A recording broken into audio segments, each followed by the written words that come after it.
They want you to believe Nathan is alive.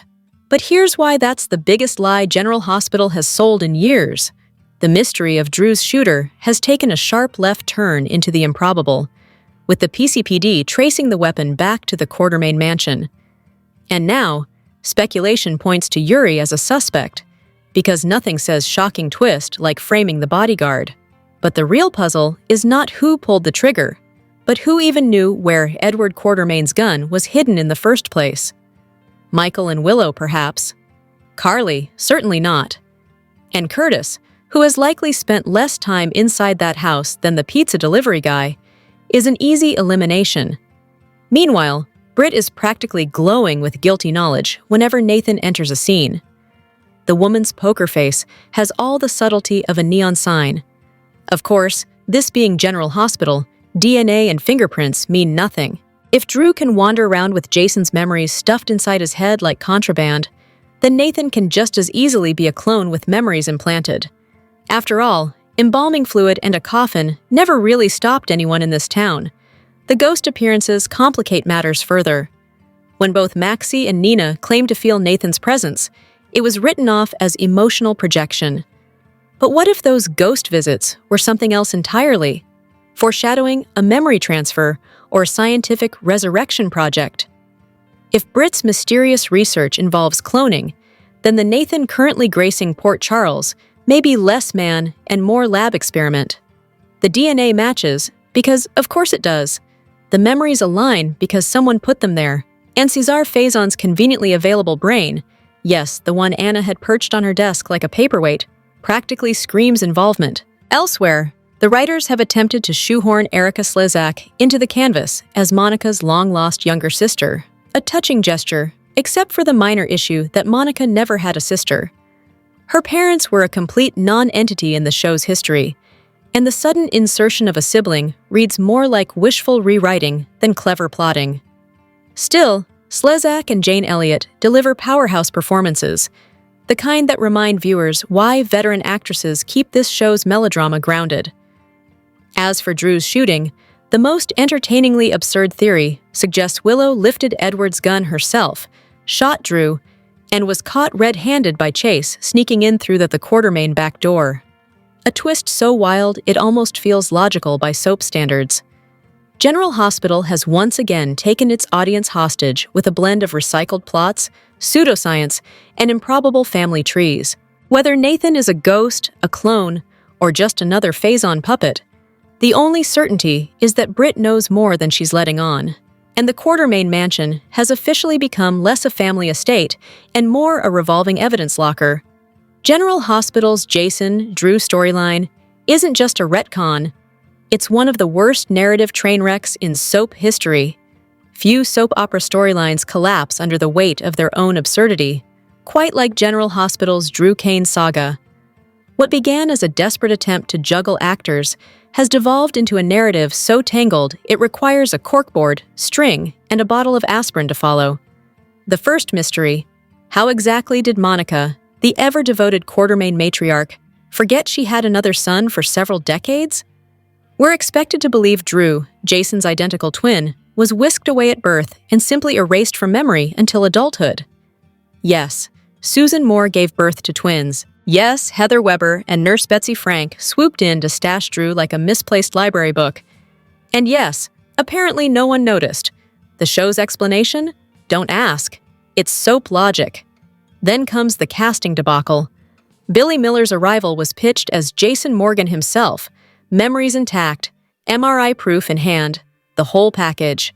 He looked the part, acted the part, and even fooled the Quartermains. But when Steve Burton wandered back from The Young and the Restless, suddenly Miller wasn't Jason anymore. Enter Drew Kane, a retcon twin conjured out of thin air to justify keeping Miller around. It was an Olympic-level narrative backflip, and the landing was anything but graceful. Billy Miller sold the role with conviction, even forging a touching bond with Monica that lent the storyline a shred of emotional credibility. His Jason-Drew hybrid had weight, nuance, and an intensity that echoed Burton without imitation.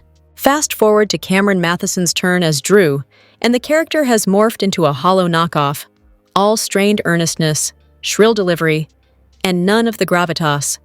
Matheson, once a Hallmark staple rescuing bakeries and Christmas tree farms, is now stranded in Port Charles trying to pass as Jason's twin.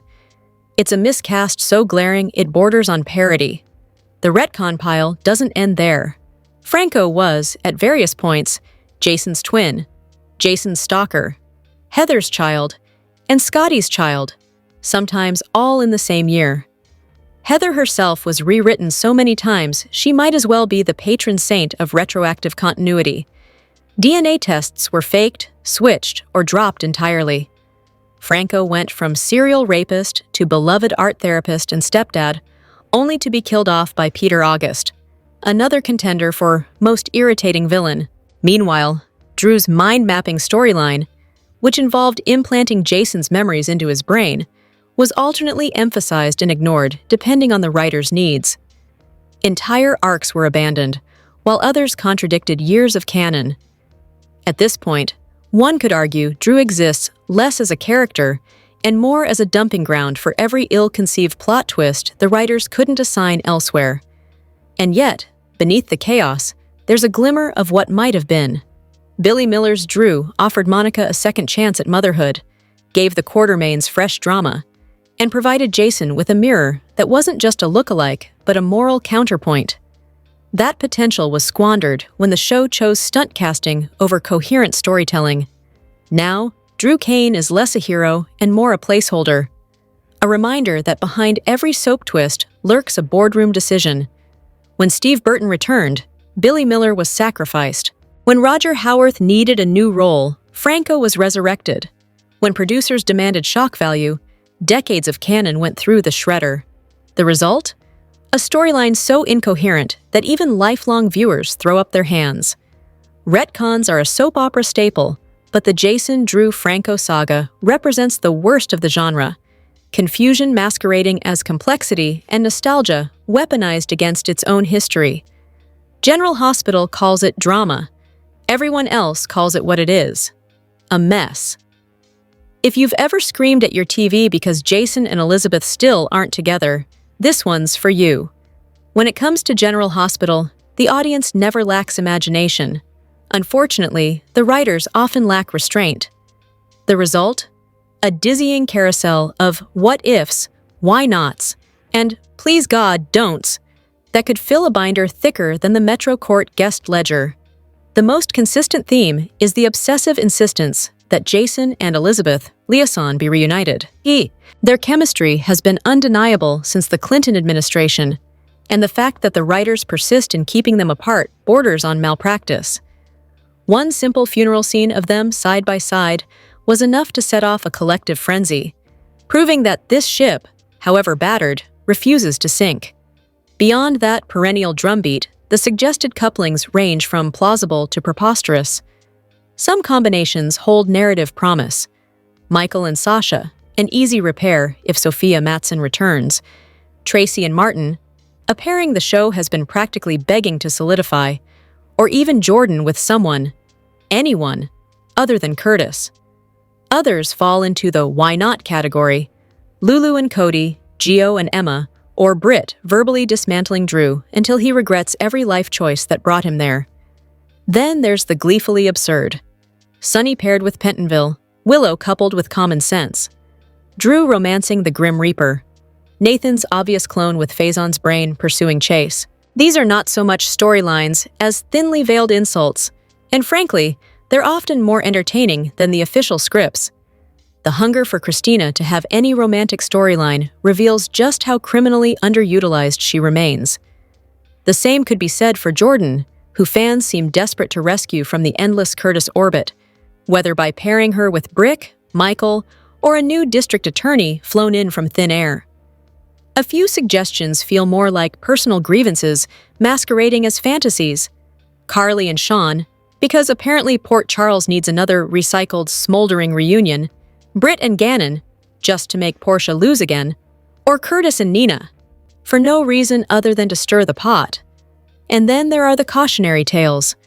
The persistent urge to couple young women with men 20 years their senior, like Maxie with Jason, is not soapy.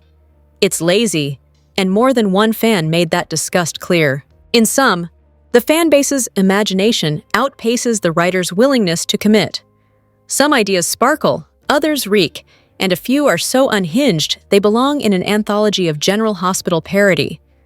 But the core truth remains, no matter how many new pairings are thrown on the table, the shadow of liaison looms large. Until that's resolved, every other combination feels like a diversion, not a destination. Here's the truth GH doesn't want you to admit. The Hardy and Baldwin dynasties have been erased, and it's killing the show's history.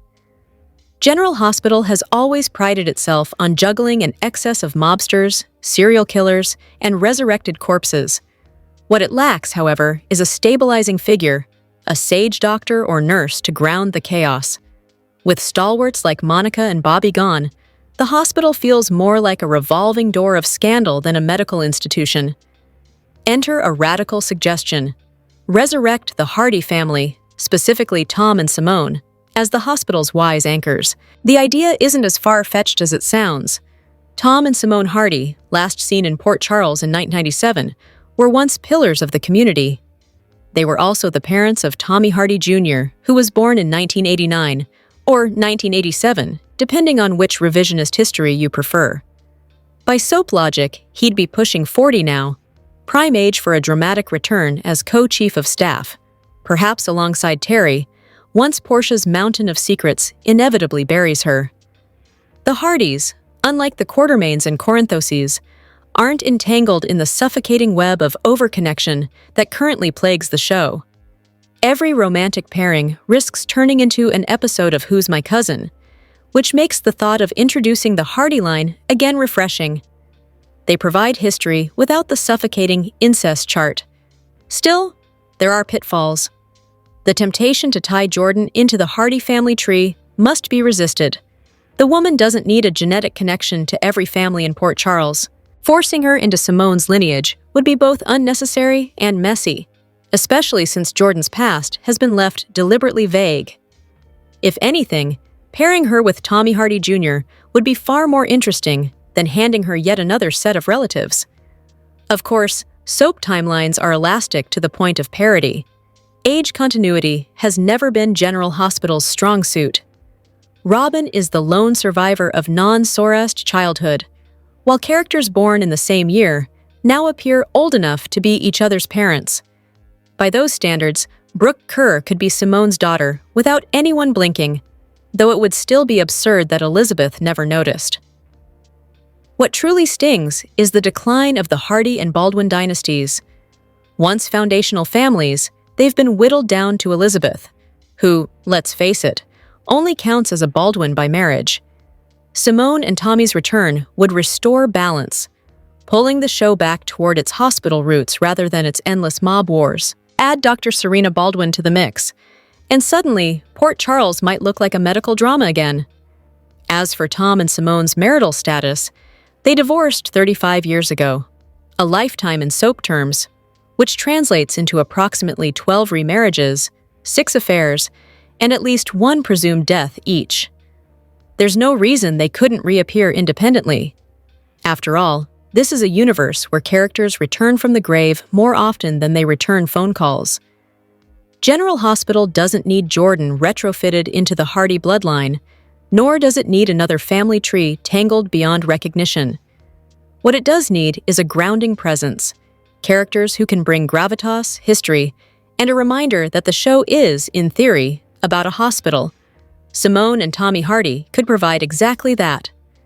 Jason Morgan went from a human polygraph to a bullet sponge, and nobody ever explained why. Once upon a time, back when Stone Cold was still fresh out of his accident, Jason Morgan seemed less like a mob enforcer and more like a neurological science project. The writers endowed him with a curious set of quirks, an uncanny ability to detect lies, heightened senses sharp enough to recognize Bobby Spencer's soap brand, and a resistance to cold weather that made him the t-shirted face of Port Charles winters. Add to that his Wolverine-grade healing skills, and you had a man who seemed less Quartermain cast-off and more comic book hero.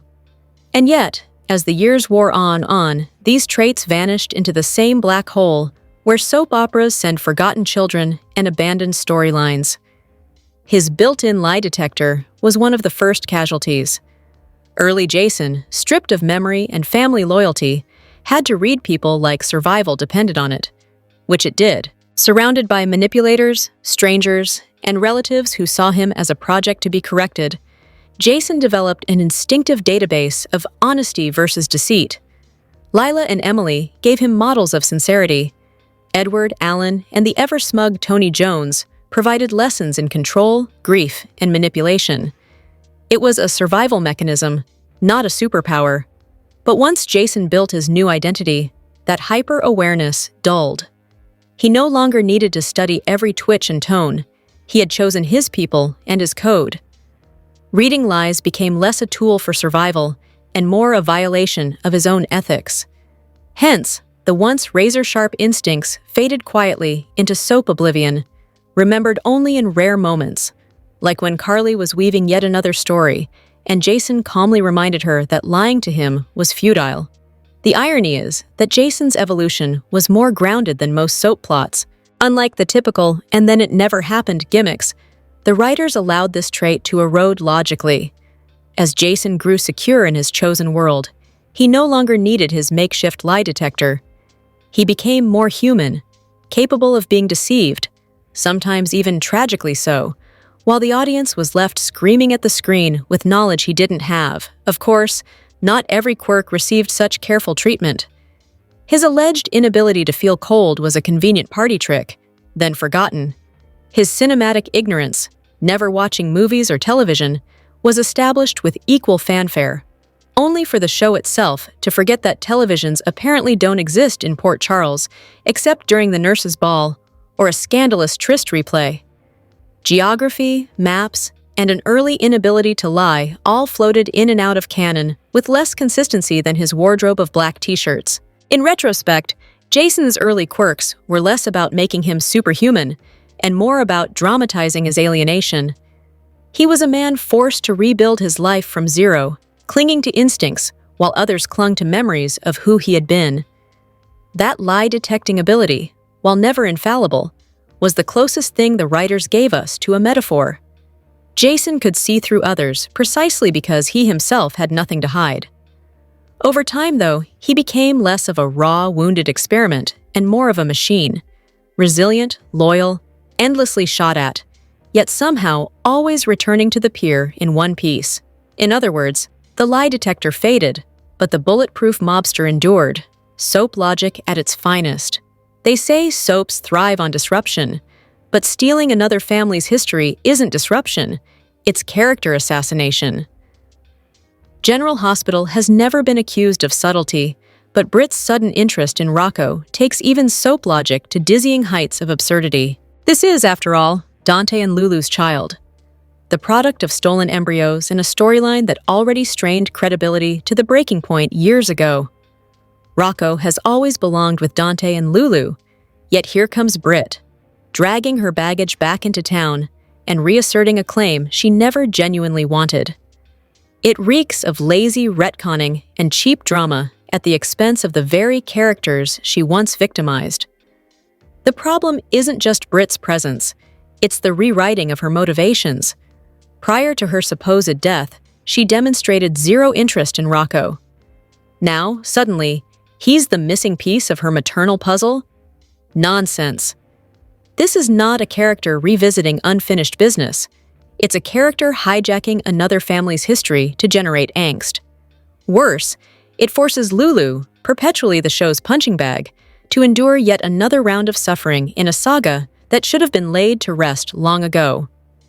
Yes, Britt thrives on disruption.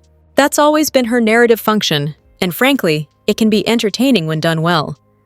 The woman's abrasive personality, coupled with her Huntington's diagnosis and her role in WSB schemes, already provides more than enough drama. She doesn't need Rocco shoehorned into the chaos. This particular plot twist doesn't add richness to her character. It cheapens the growth she displayed before her exit. Instead of the complicated, nuanced Britt who emerged in later years, we're stuck with a caricature whining about thread counts while pretending to crave motherhood. Of course, defenders argue that Britt's behavior is calculated, that her cruelty is a smokescreen designed to keep loved ones safe from some shadowy big boss, perhaps. Soap characters often wear masks to shield others from danger. But even if that's true, what possible logic is there in attaching herself to a vulnerable teenager like Rocco? Dante and Lulu, flawed as they are, can at least handle themselves. Rocco is a child already scarred by past drama. Dragging him into Britt's orbit feels reckless at best, cruel at worst.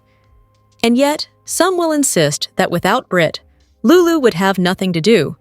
That may be true, but it's hardly justification for recycling a tired embryo theft storyline under the guise of karmic payback.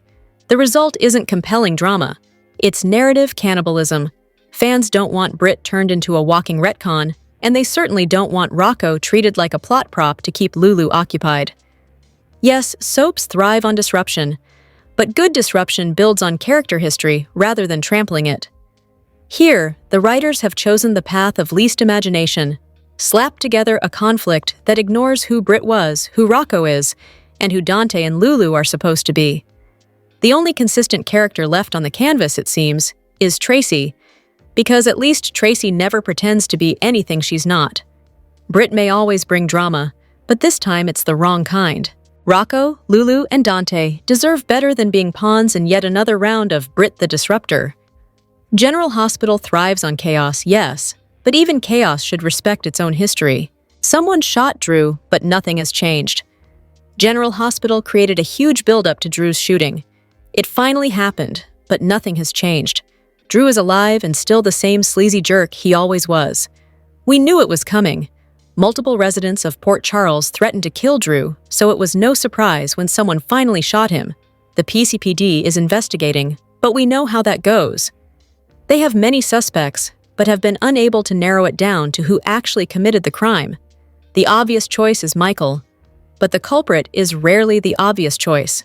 Then we have Curtis, Portia, Nina, Alexis, or Carly, who all had motive. There is also a good chance it was Willow, who is definitely losing it. Some have even suggested the shooter is Stella or Marshall. It may be any of the above or someone we would never think of. Let's hope the PCPD actually solves this case. Fans couldn't wait for someone to take out the congressman. Some hoped he would die so that we could be rid of him, while some wished for a personality change. He could have woken up with amnesia and not remember anything after his prison beating. There was the belief that he was really Shiloh, and the truth would be revealed after he woke up. Another option was that the Cassadines were again controlling him. None of those happened. Drew survived, and is still the same awful person he was before the shooting. Maybe even worse. He is starting his revenge tour, which will begin with framing Michael for trying to kill him. After being thrown out of Monica's funeral, he is out to get every single Quartermain. This is really no different than before. Drew is wreaking havoc throughout Port Charles. Been there, done that. Nothing has changed. Drew is evil, and there are really no consequences to his actions. What was the point of the shooting? Are you frustrated with this storyline? Share your thoughts in the comments section. General Hospital spoilers and updates for Thursday, October 2nd tease that there are offended suspects, valid questions, and a good dose of family dysfunction. Carly Spencer's offended, Britt Westbourne has valid questions, and Tracy Quartermain and Michael Corinthos display family dysfunction, bickering in the Quartermain crypt. Before we dive into the drama, GH will be preempted on Tuesday, September 30th, and Wednesday, October 1st, due to MLB daytime games. In fact, Thursday's show is still tentative, based on Wednesday's game results. First things first, during the GH Thursday show, Carly will be interrogated in Port Charles Police Commissioner Anna Devane's office, despite her alibi for the night Drew Kane was shot. She snarks at Anna, "Do your job, and stop trying to pin it on the obvious suspect." Carly was afraid that would happen, considering Elizabeth Baldwin walked in on her death threat for Drew. However, Anna will not exclude Carly just because Jack Brennan gave her an alibi. As she previously explained to Acting District Attorney Justine Turner, Anna doesn't trust Jack not to lie. At the hospital, Britt has some valid questions for Damian Spinelli after being uncomfortable at the sight of James West. She knew he, Spinelli, and Felicia Scorpio were on the way to Nathan West's room.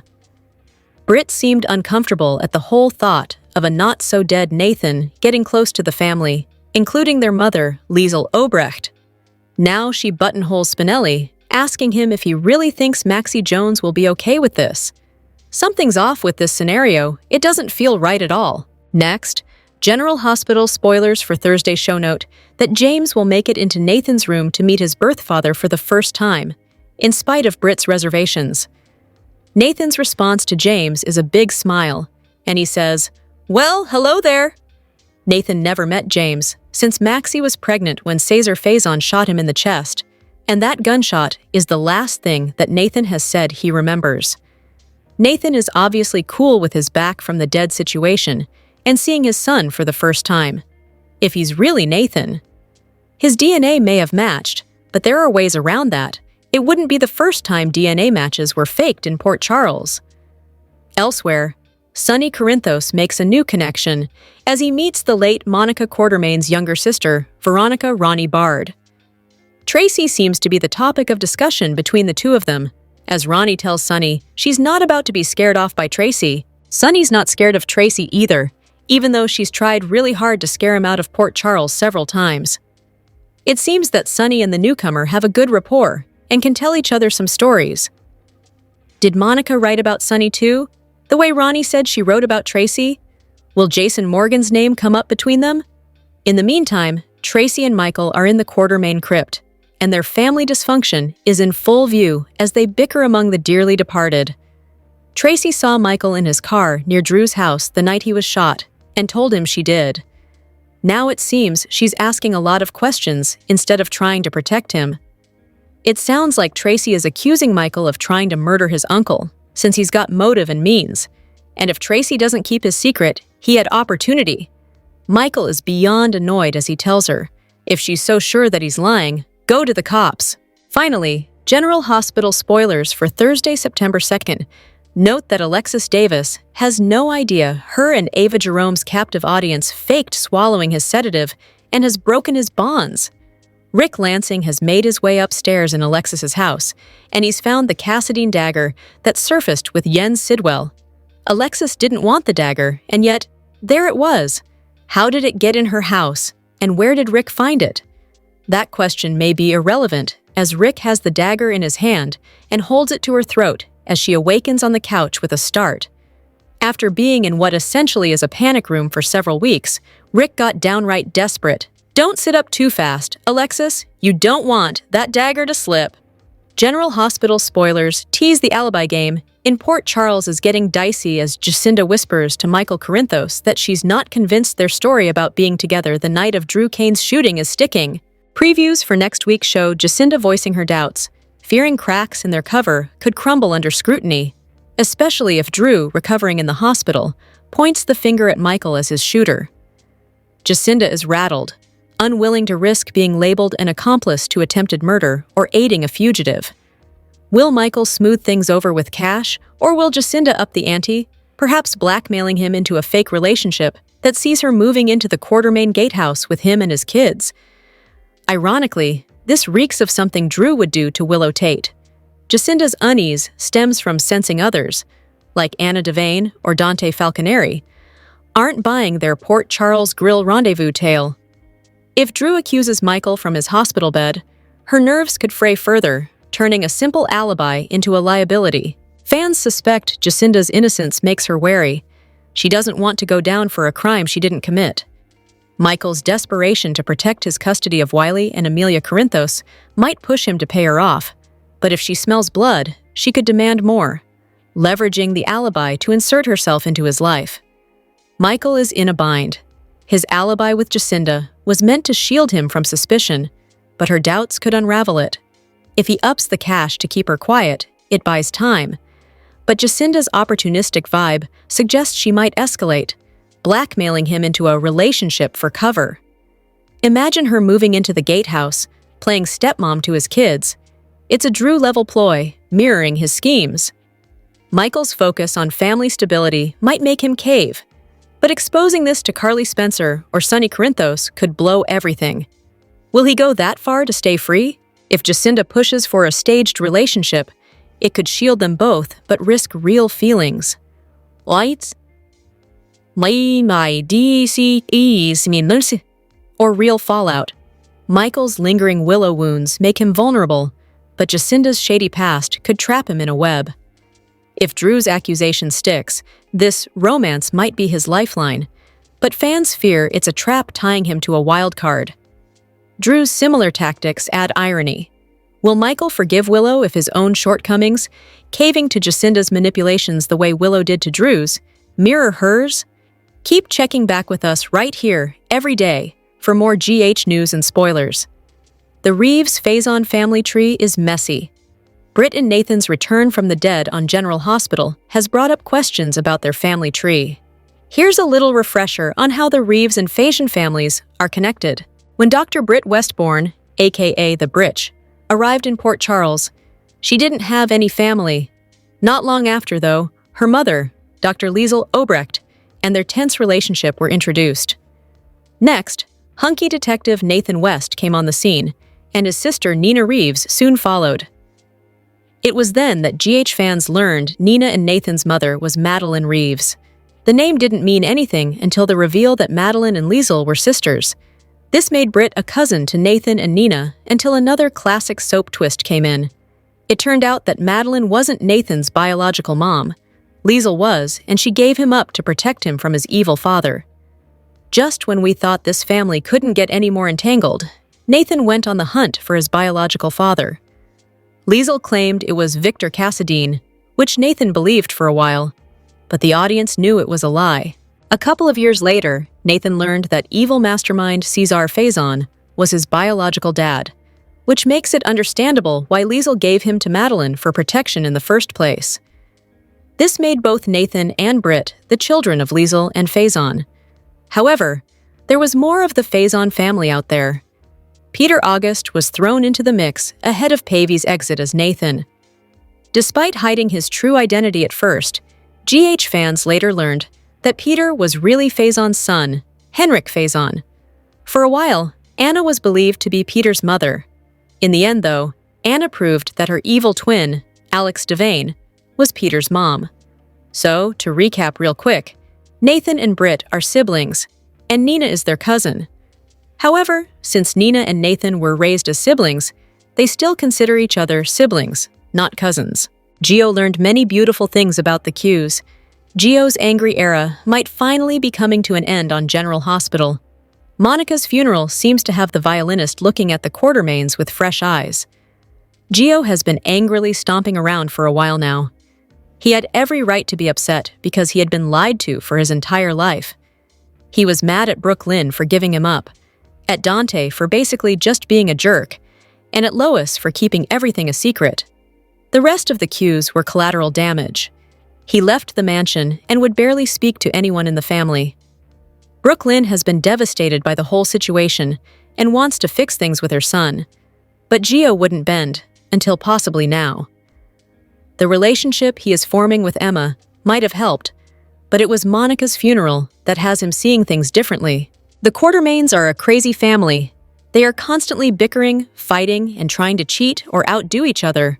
Who could blame Gio for wanting to get out of the line of fire? The family also loves and protects each other above all else, as Gio is finally discovering. The stories told at the memorial illustrated that perfectly. Tracy spoke about the dislike she and Monica once felt for each other, which turned into a beautiful sisterly bond. Jason regretted keeping his mother at arm's length for so long. Even Elizabeth wished she hadn't kept her son Jake away from his grandmother. Gio took it all in. We even caught him glancing sweetly at Brooke Lynn a few times. Gio learned that the Qs have their faults, but the love is real. And staying away over anger is not serving any of them well. This may be the beginning of a beautiful relationship forming between the violinist and his mom, dad, and the rest of the family. Do you think it is time for Gio to let his anger go? Let us know in the comments section. General Hospital recaps for Monday, September 29th reveal Tracy Quartermain met Veronica Ronnie Bard, and Nathan West's family finds out he's alive. Plus, Rick Lansing breaks his bonds and escapes Alexis Davis' basement. Tracy insisted on finding out who the woman in the Quartermain crypt was, and the woman introduced herself as Veronica Bard, Monica's younger sister, here to pay her respects. "But please, just call me Ronnie," she said with a smile. Tracy frowned, recalling her name from when she had Monica investigated years ago. Ronnie seemed surprised that her sister had never mentioned her, and Tracy questioned her intentions.